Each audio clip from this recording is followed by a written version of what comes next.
अब अपन जानेंगे भाज्य संख्या किसे कहते हैं। देखो भाज्य संख्या क्या होती है, जैसे कोई भी संख्या है, जैसे मान लो 4 है, 4 में 1 का भाग चला जाएगा, कितनी बार जाएगा, 4 बार। कितना आया, 4। शेषफल कितना बचा, 0।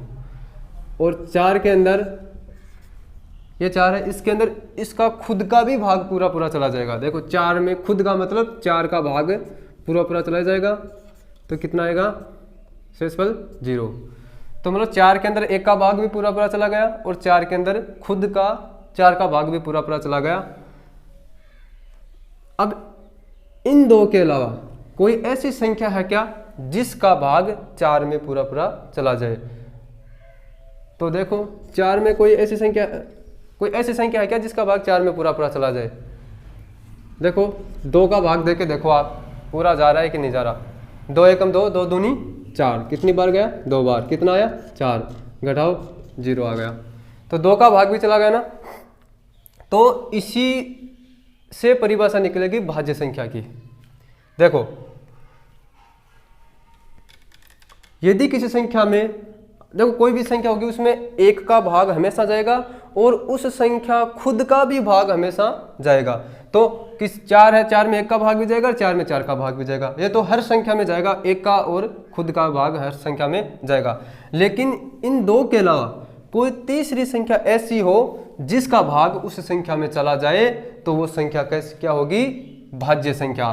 तो देखो 4 में 1 का भाग चला गया, 4 में 4 का भी चला गया, और इन दो के अलावा एक तीसरी संख्या 2 ऐसी हो गई जिसका भाग 4 में पूरा पूरा चला गया। इसका मतलब इस 4 को क्या बोलेंगे, भाज्य संख्या।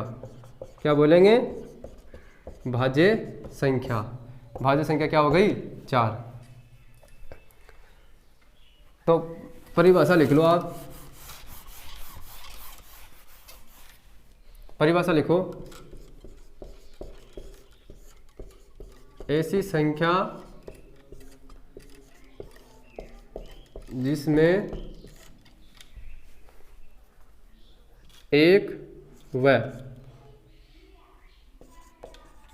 स्वयं के अतिरिक्त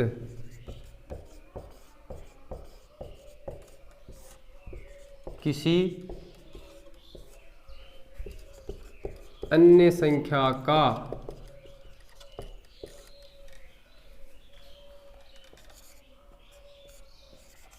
भाग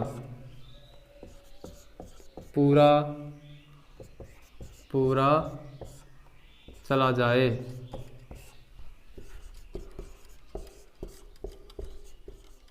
उस संख्या को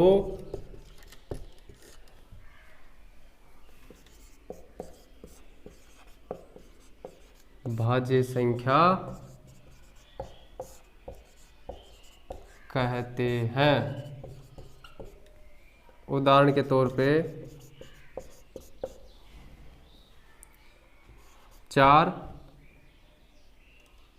के अगली, देखो पहली भाज्य संख्या है 4 के अगली भाज्य संख्या क्या है, 6, फिर 8। अब 6 क्यों हुई, देखो 6 है, 6 में 1 का भाग भी जाएगा, 1 का भाग तो सब में जाएगा, और 6 में 6 का खुद का भाग भी चला जाएगा। मतलब प्रत्येक संख्या में 1 का भाग भी जाएगा और प्रत्येक संख्या में उस संख्या का खुद का भी भाग जाएगा। लेकिन इन दो संख्या के अलावा कोई ऐसी संख्या है क्या जिसका भाग 6 में पूरा पूरा जा रहा हो। तो देखो 1 और 6 के अलावा 2 है जिसका भाग 6 में पूरा पूरा जा रहा है। कितनी बार गया, 3 बार, पूरा पूरा चला गया। कम से कम एक संख्या होनी चाहिए। अब इसमें तो 1 से भी ज़्यादा है। अब 6 में देखो 3 का भाग भी जा रहा है, 3 दूनी 6, चला गया ना। तो इन दो संख्या के अलावा कम से कम एक संख्या ऐसी होनी चाहिए जिसका भाग उस संख्या में चला जाए। तो 2 का भाग भी जा रहा है, 3 का भाग भी जा रहा है, तो ये संख्या क्या हो गई, ये 6 है, वो क्या हो गई, ये 6 क्या हो गई, भाज्य संख्या। इसी तरह 8 भाज्य संख्या हो गई। फिर 9 है, 9 भी क्या है, एक भाज्य संख्या। क्यों हुई, देखो 9 में 1 का भाग पूरा चला जाएगा, 9 में खुद का भी भाग पूरा पूरा चला जाएगा। लेकिन इन दो संख्याओं के अलावा एक संख्या 3 ऐसी है जिसका भाग 9 में पूरा पूरा चला जाएगा, इसलिए 9 क्या है, भाज्य संख्या। आगे 10 है, 10, 12, 14, 15, 16, 18,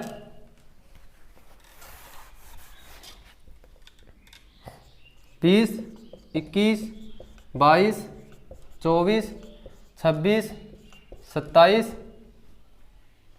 28, 30, 32, 33, 34, 35, 36, 38, 39, 40, 42, 44, 45, 46, 48, 49 और 50। ये है 50 तक की भाज्य संख्याएं। ये क्या है? भाज्य संख्याएं। पहली भाज्य संख्या क्या है? 4। ठीक है, ये याद रखना। अब देखो, ये तो अपने भाज्य संख्या के बारे में जान लिया। अब आप इसको उतार लो, एक बार वीडियो को पॉज करके इसको पूरा उतार लो।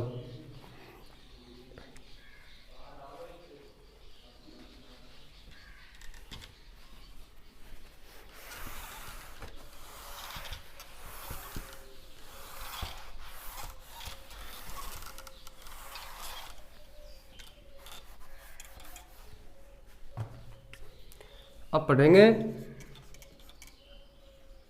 अभाज्य संख्या। अभाज्य संख्या क्या होती है ये पढ़ेंगे। तो देखो, अपने भाज्य संख्या के बारे में जाना कि ऐसी संख्या जिसमें एक और उस संख्या खुद के अलावा कम से कम एक संख्या ऐसी होनी चाहिए जिसका भाग उस संख्या में चला जाए, तो वो संख्या होती है भाज्य संख्या। लेकिन यदि वो तीसरी संख्या, जैसे एक का भाग सब में जाएगा और उस संख्या खुद का भाग भी सब में जाएगा, तो इन दो संख्याओं के अलावा कोई ऐसी तीसरी संख्या नहीं है जिसका भाग उस संख्या में चला जाए, तो उस संख्या को बोलेंगे अपन अभाज्य संख्या। उदाहरण के तौर पे बताऊं मैं आपको, जैसे 2 है, 2 में अब प्रत्येक संख्या में एक का भाग भी जाएगा और प्रत्येक संख्या में उससे खुद का भी भाग जाएगा। तो 2 में एक का भाग भी चला जाएगा, 2 में 2 का भाग भी चला जाएगा। लेकिन इन दो संख्याओं के अलावा तीसरी ऐसी कोई संख्या नहीं है जिसका भाग 2 में पूरा पूरा चला जाए। तो 2 क्या हो गई? अभाज्य संख्या। क्या हो गई? अभाज्य संख्या। इसी तरह जैसे देखो 3 है, 3 में एक का भाग भी चला जाएगा और 3 में 3 का भाग भी चला जाएगा। लेकिन आप बताओ, अब 1 और 3 के अलावा ऐसी कोई संख्या है क्या जिसका भाग 3 में पूरा पूरा चला जाए? तो ऐसी कोई संख्या नहीं है जिसका भाग 1 और 3 के अलावा ऐसी कोई संख्या नहीं है जिसका भाग 3 में पूरा पूरा चला जाए। तो 3 भी क्या हो गई? अभाज्य संख्या। तो समझ गए होंगे आप कि अभाज्य संख्या क्या होती है। इसी तरह जैसे देख लो 7 है, 7 में एक का भाग पूरा चला जाएगा 7 बार, और 7 में खुद का, ये 7 ना, इसका खुद का भी भाग पूरा पूरा चला जाएगा। कितनी बार जाएगा? 1 बार। घटाएंगे कितना आ गया? 0 शेषफल बच गया। लेकिन इस 1 और 7 के अलावा ऐसी कोई तीसरी संख्या नहीं है जिसका भाग 7 में पूरा पूरा चला जाए। आप 2 का दे के देख लो, 7 में 2 का भाग दे के देख लो, 3 बार जाएगा 6, शेषफल कितना बच गया? 1। पूरा पूरा भाग नहीं गया ना। 7 में 3 का भाग दे के देख लो, 3 दूनी 6, 1 शेषफल बच गया, पूरा भाग नहीं गया। 7 में 4 का भाग दे के देख लो, 4 एकम 4, शेषफल कितना बच गया? 3, तो पूरा भाग नहीं गया। इसी तरह 7 में आप भाग दे के देख लो, किसका? 5 का, 5 एकम 5, शेषफल कितना बच गया? 2, पूरा पूरा भाग नहीं गया इसमें भी। अब 7 में 6 का भाग दे के देख लो, 6 एकम 6, शेषफल कितना बचा? 1। 7 में 6 का भाग भी पूरा पूरा नहीं गया, लेकिन 7 में 7 का भाग पूरा पूरा चला गया।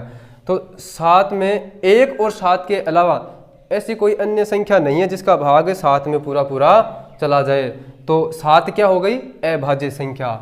तो आप समझ गए होंगे कि अभाज्य संख्या किसको बोलते हैं।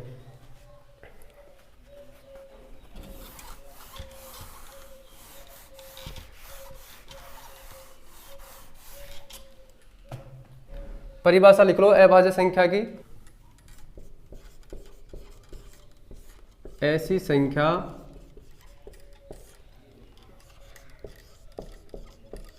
जिसमें एक व स्वयं संख्या के अतिरिक्त या के अलावा के अतिरिक्त किसी भी अन्य संख्या का भाग पूरा नहीं जाए तो उस संख्या को अभाज्य संख्या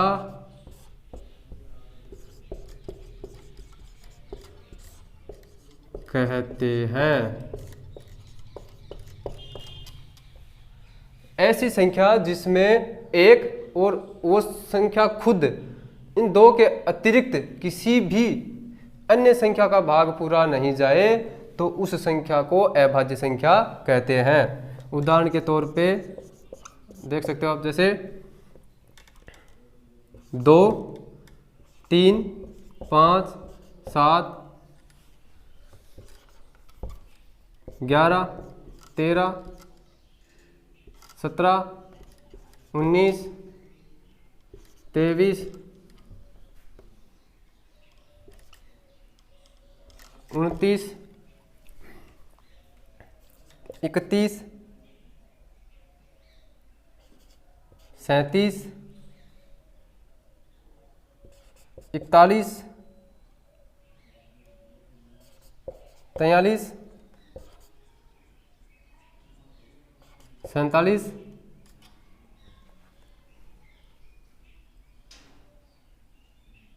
यह है 50 तक जो अभाज्य संख्या है वो आपके सामने ये है। अभाज्य संख्या कहाँ से शुरू होती है?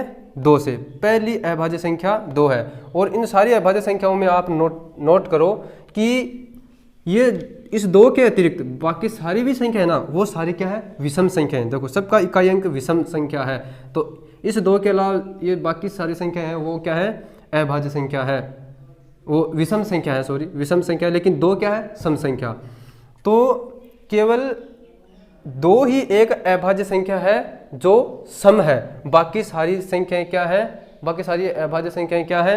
विषम संख्याएं हैं। और एक बात नोट कर लो नीचे,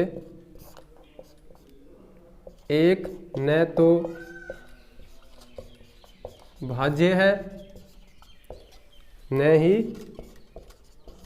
अभाज्य है।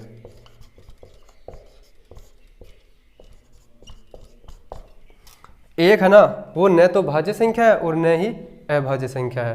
तो आप इसको उतार लो।